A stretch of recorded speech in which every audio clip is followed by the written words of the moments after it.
Yo, what is up everybody? It's Peace. Welcome to another video. So today I'm going to be making some habanero salsa with just onions and garlic and just a basic recipe. So we're going to start off with 4 little onions. You've got your 4 onions right over here, and I cut them up. We're also going to be combining that with some avocado oil. Normally, I just use butter as my main fat. It is the healthiest fat after all for all that kind of stuff. But unfortunately, butter and other cool, awesome fats like bacon grease are sort of solidify at room temperature. So that's why for making a hot sauce, the fat that you need to use needs to be a liquid at room temperature. So let's get this bottle open. This is, I've never had this before, but it's avocado oil from L'Italia, Tradizione Naturale. Anyway, it's omega-rich cooking oil, mild flavor, high heat cooking oil up to 500 degrees. So, yeah, let's go. So, we're going to take our oil that we're cooking with, and you can probably use any vegetable oil, but I think the safest is probably olive oil or avocado oil. I think canola oil and corn oil and all the other like vegetable oils, which could be soybean oil, are probably not the best option. You probably want something like avocado oil or an olive oil. Anyway, so we're gonna take just like a splash, probably about 2 tablespoons of oil, and we're gonna put it into a pot. So we're gonna turn on the heat. All right, so we're gonna heat up that oil.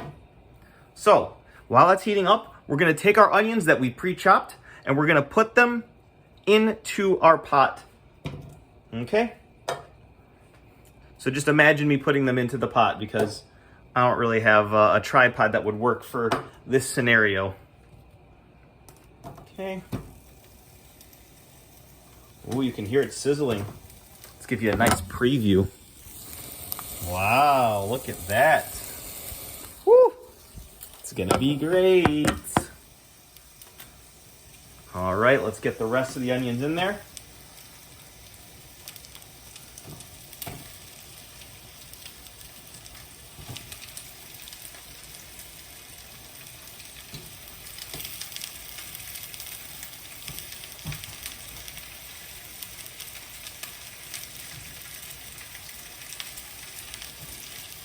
All right. Woo! That smells really good. So we got our onions in our pot with our about a couple tablespoons of avocado oil. We're gonna cover that and we're gonna reduce the heat to about medium. And the next step, we're actually going to need the peppers. You can exchange this for anything really, like jalapenos or serranos or whatever, but today we're going to be using my habaneros that I have in my garden. And my garden is actually in my room. Because over here in Illinois, it is winter. All right, let's take a look at these habaneros. Look at that one. So we're going to be taking this one, okay? Oh, come on. Don't do this to me. That one does not want to come off. All right, we're going to try this one. Looks like I will need 2 hands for this. Okay. Wow. It's going to be like that, isn't it? Don't mind the laundry in the back. All right, so we got 1 habanero right here. Okay. 2 habaneros. Nice. Okay, 3 habaneros.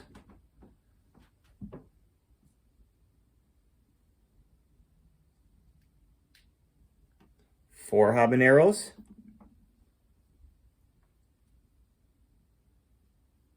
And 5 habaneros.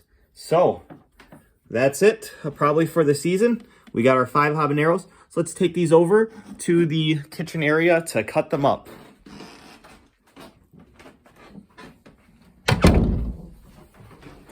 All right. Exciting, exciting. So make sure you rinse your peppers with some nice cool water.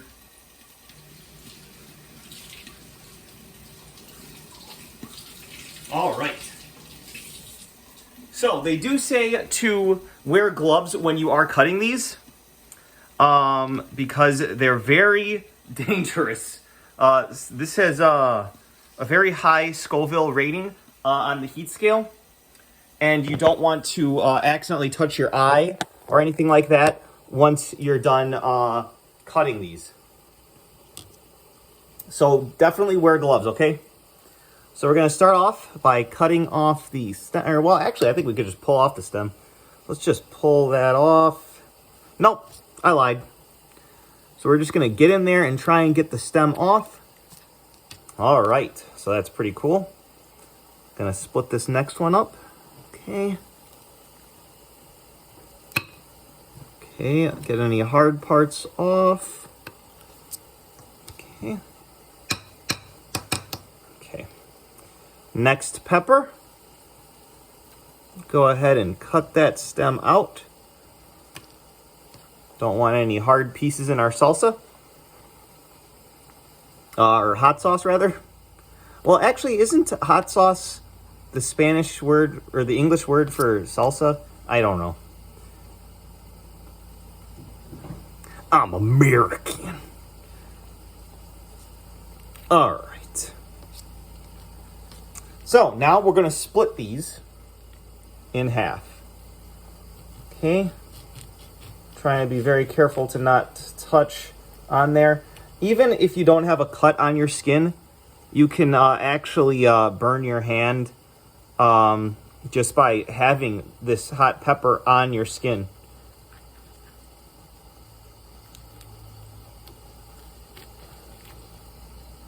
Okay, so that one's beautiful. So the first one we cut into kind of has something in it. I don't know. I'm not going to use that one. I don't know if you can see that when we point it towards you. Just like something black on it. I really don't know what that is, and I don't want to know. All right.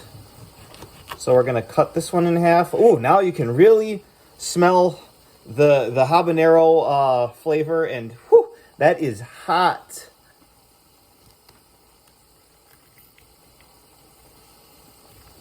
All right, so split that one up, and then let's go ahead and split this one.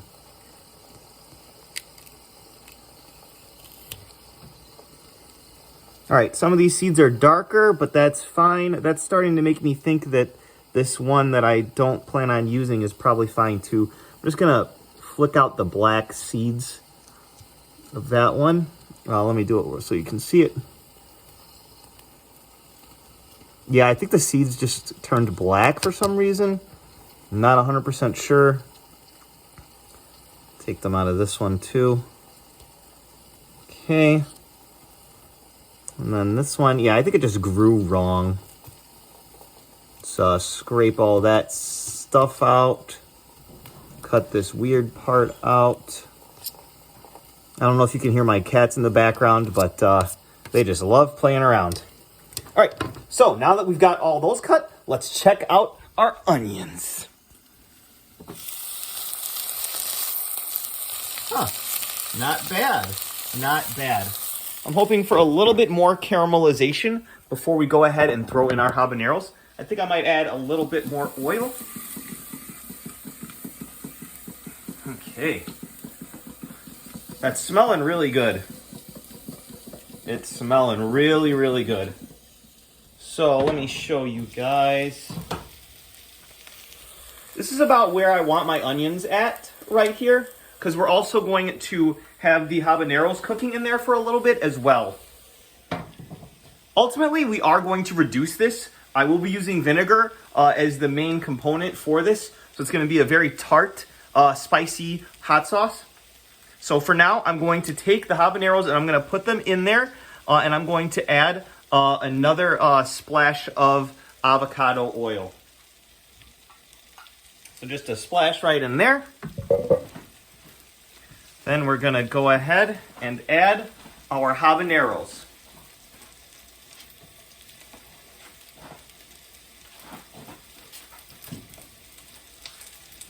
Now, the internet will tell you to go ahead and ventilate your house and open up the windows and make sure a fan is on so that you don't like die. So when I've cooked this hot sauce before, I didn't follow that, and I'm not going to follow it today. But essentially what happens is the capsaicin starts to slowly evaporate. Not all of it, obviously, only some of it. And it's kind of like you're getting like pepper sprayed, where it's hard to breathe and it like hurts your eyes and stuff, and it's just horrible. So capsaicin will be in your air, so make sure you keep that in mind. Okay. All right, it's already started. Whew. Okay. You want to make sure, yes, you're singeing your stuff here. Let's cover it up. So essentially, what we're going to do at this point is let this cook for a little bit. Then we're going to go ahead and add 4 cups of white vinegar to the mixture, along with some garlic powder. You should probably use regular garlic like I've used in the past, but unfortunately, I don't have any garlic cloves, and I'm not going to the store. So go ahead and cap your avocado oil.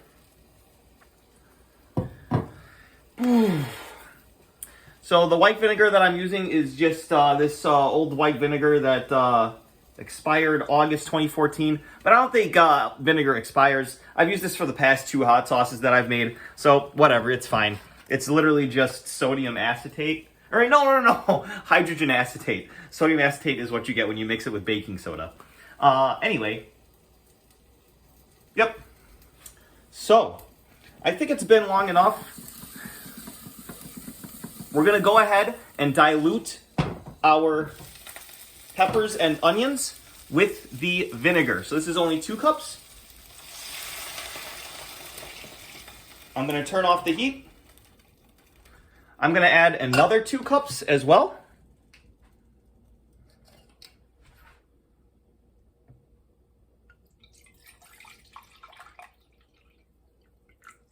All right. Now, warning, this will be very liquidy to start. And I was kind of worried when I had first done this. But you just put it back on the heat after you're done blending, and you reduce it to the consistency that you want. So 4 cups of vinegar actually does not equal 4 cups of hot sauce. So you can get that out of your head right now. All right, I'm going to be adding some garlic powder.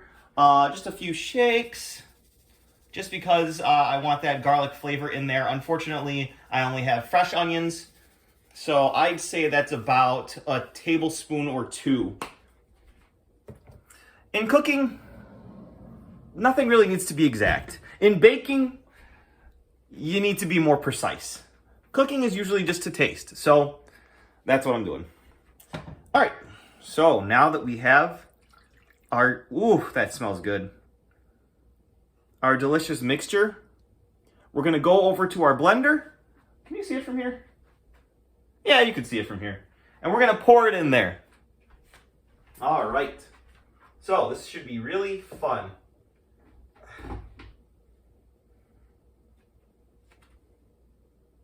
Oh gosh, am I scared.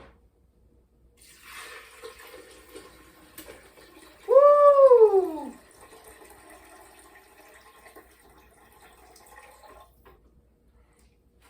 All right. That's obviously not all of it, but I don't know how else to do this. So I'm going to start blending this. It usually pops the top off when I try to pulse it.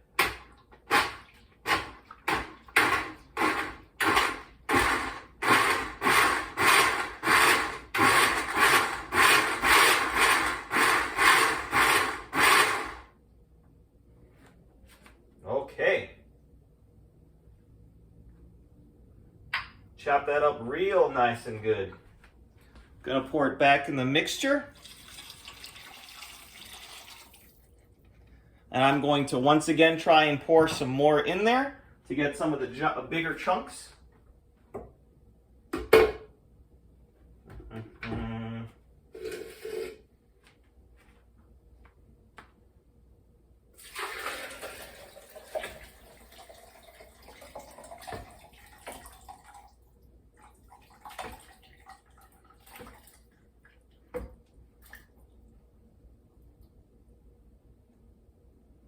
Okay, I managed to get it all in there.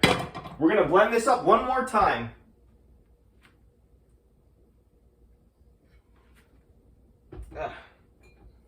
Okay.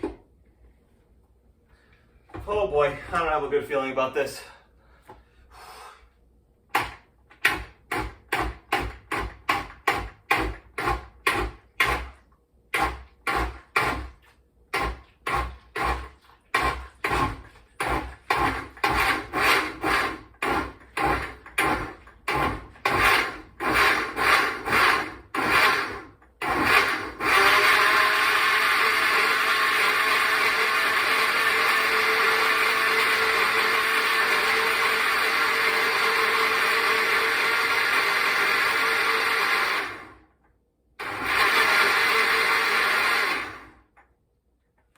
All right. Woo! That's amazing. All right. You are going to have some chunks left over, which is fine, because when you reduce it, it's going to give your sauce, your hot sauce, a little bit of texture. Kind of like a pico de gallo, but not nearly as chunky. So we're going to pour it back in our pot. Oh yeah, you can see the chunks in there. Okay, make sure it's all out. And then from here, we're gonna start our fire again. This time it does not need to remain covered, but periodically you do need to stir it. This will last at a simmer for several hours. So make sure you're monitoring it. And once it gets to the level that you want your hot sauce to be at, you will take it off the heat and you will just let it cool, and then you can jar it. So the cool thing about this hot sauce is that you're probably not going to need any preservatives, and it'll last a few weeks for you because you're heating it up such that you're boiling it down and no mold or bacteria will be able to survive those temperatures. So if you jar it relatively hot, you won't have an issue with it spoiling later on. Although capsaicin is very corrosive to other smaller organisms as well, so you're not likely to have very many pests bothering your hot sauce in the first place. But just for you guys to know, once you reduce it to the level that you want, you can go ahead and jar it and then store it in the fridge and use it on steak, chicken, all kinds of different things, even vegetables if you want. But yeah, so once you get it to a simmer, lower the heat down and then reduce it. So that's how you make hot sauce, or well, that's how I make this hot sauce. Yeah, subscribe to the channel, and maybe I can try the hot sauce in a video coming up. So you guys have a great one, and I'll see you next time.